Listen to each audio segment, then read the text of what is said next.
Olá, queridos ouvintes do Coruja Informa. Bem-vindos a mais um mergulho profundo nas notícias. Hoje a gente vai falar sobre um assunto bem delicado. É a revelação de um plano para assassinar o presidente Lula. É um plano que chocou o país, né? É? Envolvendo não só o presidente, mas também o vice-geraldo Alckmin e o ministro Alexandre de Moraes. Pois é. E esse plano, ele teria acontecido em 2022. A Polícia Federal deflagrou a operação contra-golpe, né? Prendendo 4 militares do Exército Olha só. e um agente da PF suspeito de envolvimento nesse plano. E o mais impressionante é que esse plano, que tinha o nome de Punhal Verde e Amarelo, ele foi descoberto a partir de arquivos apagados. Arquivos esses que foram recuperados do celular e computador do tenente-coronel Mauro Cid, ex-ajudante de ordens do Bolsonaro. Inclusive, esses arquivos, eles juntamente com mensagens truncadas com Marcelo Câmara, que é ex-assessor do Bolsonaro, indicam que o ex-presidente pode ter tido conhecimento do plano. Olha, isso é muito grave, né? A situação fica ainda mais delicada. É muito preocupante. Principalmente considerando a data prevista para execução do plano, né? Que seria 15 de dezembro de 2022, poucos dias antes da posse do presidente Lula. Pois é. Imagina o impacto disso no país. Nossa, isso é terrível, né? Um caos total. A investigação da PF aponta para um plano bem detalhado, né, que envolvia um monitoramento constante do Lula, do Alckmin e do Moraes, logo após a eleição do Lula. E esse plano teria sido discutido na casa de Walter Braga Neto. É ex-ministro e candidato a vice na chapa de Bolsonaro, É. lá em novembro de 2022. E o método de assassinato, de acordo com as investigações, seria envenenamento. Realmente, é assustador pensar na frieza, né, com que esse plano foi elaborado. Né?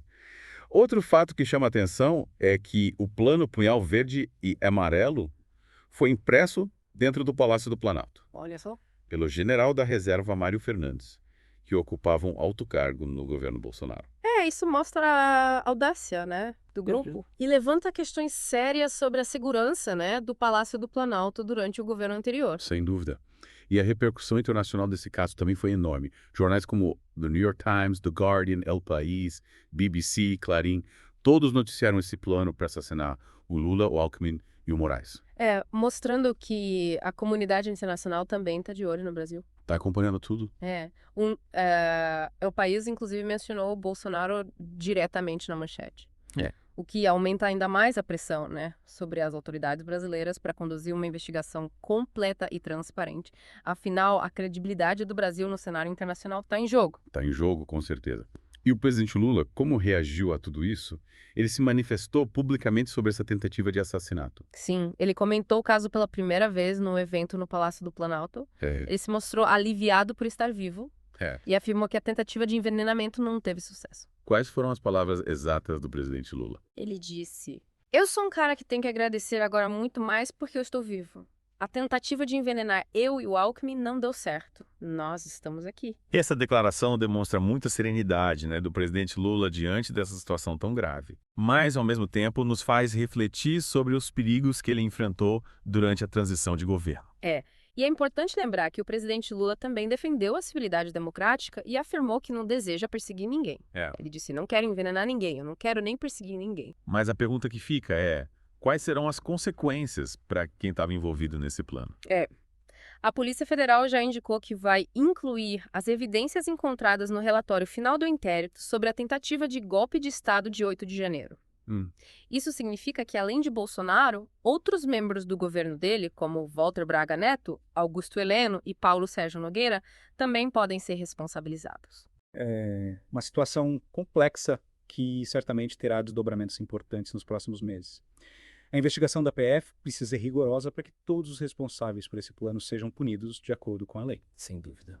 E a sociedade brasileira precisa estar atenta a esse caso, né, e aos seus desdobramentos. Afinal, a democracia é um bem precioso que precisa ser protegido e defendido por todos nós. Com certeza. Acompanharemos de perto os desdobramentos desse caso e manteremos nossos ouvintes informados sobre todas as novidades. É isso aí. Esse plano, por mais chocante que seja, ele meio que se encaixa num padrão preocupante que a gente tem visto no Brasil nos últimos anos, né? Você está falando dos ataques à democracia, tipo os atos de 8 de janeiro. Exatamente. Desde a campanha eleitoral de 2018, o Brasil tem vivido um clima de polarização política muito forte, né? Com essa disseminação de notícias falsas, discursos de ódio, e isso criam um terreno fértil para a radicalização. E esses grupos extremistas, eles questionam a legitimidade das instituições democráticas, né? E em alguns casos, como a gente vê nesse plano de assassinato, eles estão dispostos a recorrer à violência para atingir os objetivos deles. A invasão do Congresso Nacional, do Palácio do Planalto e do Supremo Tribunal Federal em 8 de janeiro de 2023 foi um exemplo, né? Um exemplo claro dessa escalada de violência e de intolerância. Um ataque sem precedentes à democracia brasileira. É assustador pensar que pouco mais de um ano depois a gente descobre um plano para assassinar o presidente, o vice-presidente e o ministro do Supremo Tribunal Federal. Isso mostra que a ameaça à democracia ainda é real e exige atenção, né, constante. Sem dúvida. E essa revelação desse plano levanta questões sérias sobre a segurança das instituições, né, e a influência de ideologias extremistas dentro das Forças Armadas. A presença de militares nesse plano, né, demonstra a necessidade de uma investigação bem profunda sobre essa infiltração de ideias extremistas nas Forças Armadas. Afinal, as Forças Armadas têm um papel fundamental, que é defender a Constituição e a democracia e não conspirar contra ela. Pois é. E a delação premiada do tenente-coronel Mauro Cid foi crucial para a descoberta desse plano, né? Mostrando a importância desse instrumento no combate ao crime organizado e à corrupção. E o ex-presidente Bolsonaro? Será que ele sabia de alguma coisa?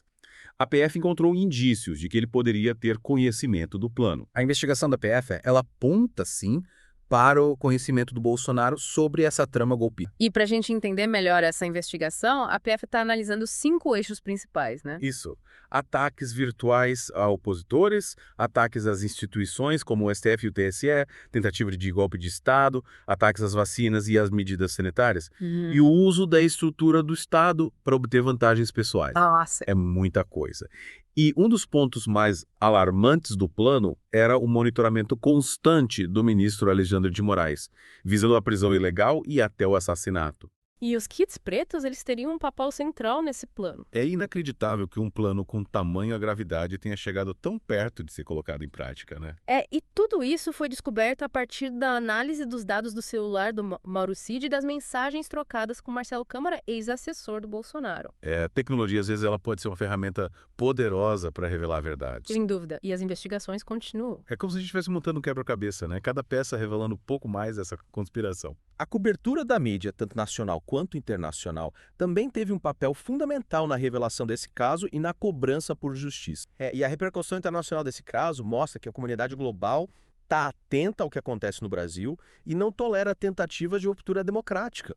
Mas olhando para o futuro, quais são as possíveis consequências para quem está envolvido nesse plano?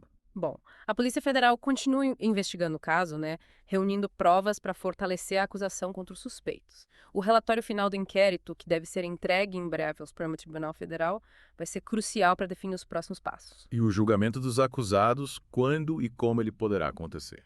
Olha, após a entrega do relatório da PF, o Supremo Tribunal Federal vai analisar as provas e decidir se há elementos suficientes para abrir um processo criminal contra os acusados. Caso a denúncia seja aceita, os acusados se tornam réus num processo criminal. E aí eles vão ter a oportunidade de se defender das acusações. Entendi. E quais as possíveis penas para esses crimes que estão sendo investigados? Tipo, a tentativa de golpe de Estado e esse plano de assassinato. As penas para esses crimes são severas e podem variar de acordo com a gravidade do delito e a participação de cada envolvido. A tentativa de golpe de Estado, por exemplo, pode resultar em pena de reclusão de 4 a 12 anos, enquanto o homicídio qualificado, que pode ser aplicado no caso do plano de assassinato, prevê pena de 12 a 30 anos. Enquanto a gente aguarda os desdobramentos desse caso, é fundamental que a sociedade brasileira se mantenha vigilante na defesa da democracia. É isso aí. A participação cidadã, o respeito à diversidade de opiniões, a defesa das instituições democráticas são essenciais para fortalecer a nossa democracia e garantir um futuro mais justo e igualitário para todos. A gente precisa estar atento ao discurso de ódio, à disseminação de notícias falsas, a qualquer tentativa de ataque às instituições democráticas. A defesa da democracia é um dever de todos nós. Isso aí. E o Coruja Informa vai continuar fazendo a sua parte, levando informação de qualidade, promovendo o debate público sobre os temas mais relevantes para a sociedade brasileira. A gente precisa estar atento aos discursos de ódio, a essa disseminação de notícias falsas, a qualquer tentativa de ataque às instituições democráticas. Defender a democracia, né? Dever de todos nós. É isso aí. E o Coruja Informa vai continuar, né, fazendo a sua parte, levando informação de qualidade, promovendo debate público sobre os temas mais importantes, mais relevantes para a sociedade brasileira. Com certeza. E assim a gente encerra mais um mergulho profundo nas notícias que moldam nosso presente e apontam para o futuro. Continue acompanhando o Coruja Informa para se manter bem informado e consciente dos desafios que a gente enfrenta. Até a próxima!